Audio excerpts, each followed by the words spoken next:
My death comes without apology. And I welcome the Valkyries to summon me home.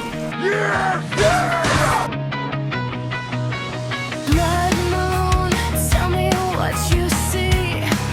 Does the shadow creep on me? Have a name? Is it tragedy? What's up, guys? So when everybody talks about the Vikings, it's always the same picture, right? Horned helmets, raiders jumping off ships, burning down villages, and yeah, doing some pretty brutal things along the way. You know, unwilling copulation with women. Yeah, you know the word. Well, that's the version everybody knows. But here's the thing, that's just not true. So tonight we're getting into some of the Viking myths and setting the record straight on what's real and what's not. And we're also going to get into something else people argue a lot about, is the idea that the Rus weren't Scandinavian, that they were purely Slavic. So instead of guessing, let's actually look at what the sources say. Oh, and if you know what this is, put it in the comments. My gamers will know. Let's go. All right, guys, first up, the helmets, the horned helmets. And I think this is the one, probably the one of the biggest myths out there. And truth is there's no solid evidence that Vikings ever wore horns on their helmets in battle. So where did it come from? The idea actually comes from way later on in the 1800s, when people started depicting Vikings in art and theater. And what it was is they wanted them to be more dramatic and more intimidating. So they added horns, which is ironic. And it stuck, which is weird. I don't see, if I wanted to make them tougher, this right here, this is all you need. The horns, those are for drinking and ceremonial purposes. So over time, that image became the Viking, even through historically, and that's not what they looked like at all.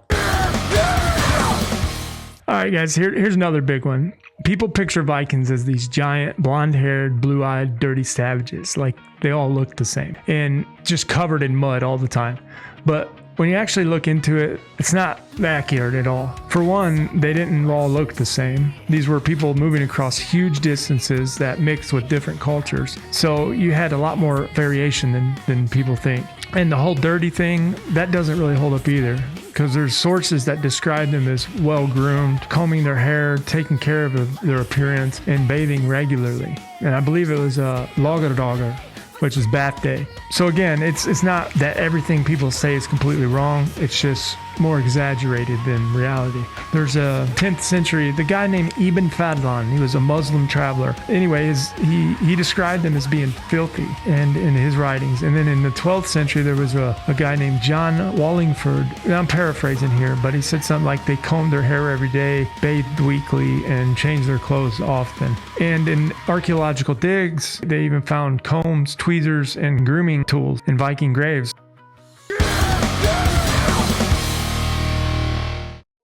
Guys, let's talk about women for a second. People get this one way off. Now, most people picture them like they had no say-so at all, just kind of there in the background, you know? But that's not really how it worked. These women were running things. Like, if the men were gone, which they usually were, they're the ones handling the house, the land, the money, everything. And it wasn't just temporarily either. They actually had rights. They could own property in their own name. They could inherit land, make decisions. Here's the part people don't expect.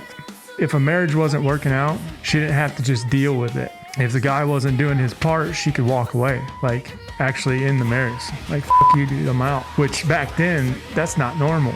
Obviously, it wasn't some modern equal setup or anything like that, but compared to a lot of other places at the time, they had way more control over their lives than people think. And then you got this other layer to it, there's evidence both from writings and from graves they found. Some women may have been warriors. Not saying it was common, but it wasn't unheard of either. So again, it's not that people are completely wrong about Vikings, it's just way more complicated than the version everyone repeats. With Odin's echo deep inside. So once you move past the myths, the real story starts showing up. Because Vikings didn't just go west, they went east, into Eastern Europe, into what is now modern-day Ukraine. And that's where the debate starts. People claiming that the Rus weren't Scandinavian at all, they were purely Slavic. But the sources don't support that. So let's go through them. Let's check these out. All right, guys, First, I want to show you this, but let me explain what this is. This is called the Heimskringla. It's basically a collection of Norse stories about kings and events that were written down around the 1200s. So it's not a modern history book. It's more like recorded stories of their world and their time. But here's why this matters. Because this gives you a look at how they saw themselves and also where they were going. So even in these stories, you've got people traveling east into what they called the Ruslands. So it's not just something modern historians are saying.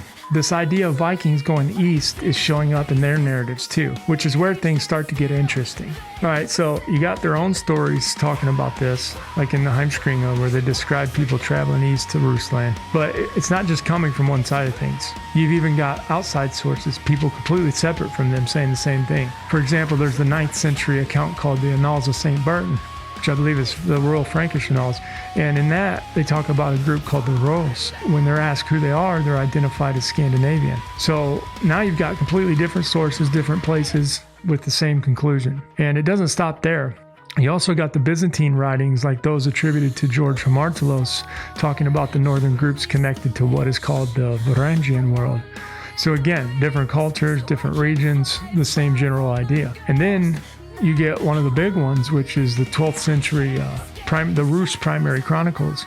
And this one goes even further. It straight up connects early leadership in the region to the Varangians, to the Norse origins. So now you got multiple sources, all different places, different times, and they all point in the same direction. So at that point, you kind of got to sit back and go, all right, well, this isn't random. You know what I mean? So those of you that want to say that kind of stuff, all I got to say without being a dick is just read. I don't know. Just read. The stories of the past unfold, a gentle force, a fading glow.